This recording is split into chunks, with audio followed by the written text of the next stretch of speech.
ठिकाणी केली।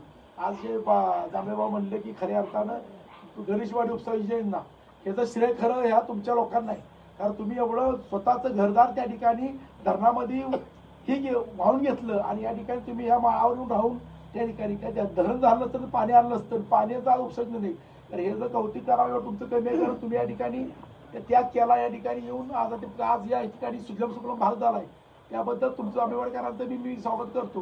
पहिला विषय भारतीय जनता पार्टीच्या माध्यमातून मी गेले वर्ष अनेक वर्ष काम करत असताना माझी उमेदवारी अतिशय 10 वाजेपर्यंत फायनल होती, तुम्ही सर्वांनी त्या व्हॉट्सअपद्वारे बघितली असेल।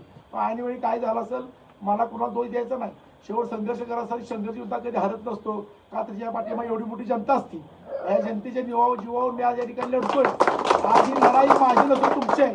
ज्या वेळेला खऱ्या अर्थानं जांभेबाबा म्हणजे काम करणारा माणूस ज्याला जर अन्याय होत असेल, तेव्हा तुमच्यासारख्या माणसाने जर आता मतातून ताकद दिली, लोकशाहीची ताकद काय असती ही दाखवून द्यायची। आपल्याला कुठल्या आमदार छेडायचं नाही, कुठल्या खासदार छेडायचं नाही, कुठल्या मंत्र्याचं नाही, ही फक्त तुम्ही दिलेला उमेदवार आमचा काम करणारा उमेदवार नावाला का ह्यासाठी आम्ही केले। आज उद्याच्याला आपण कुठली सगळ्यात सांगतो, आपण निवडून आल्यानंतर पहिला मप्र भाजपचा ते घालणार आहे त्या ठिकाणी आणि न्यायाने बोलावून जाणार, कारण आपल्याला काय तिकीट दिल्यामुळे पक्ष आपलं येत नाही। मी आज त्या ठिकाणी काही दिवसापूर्वी बोर्ड लावलेला की भारतीय जनता पार्टीचं काम करणारे मला भारतीय जनता पार्टी पक्षच वाढवायचे।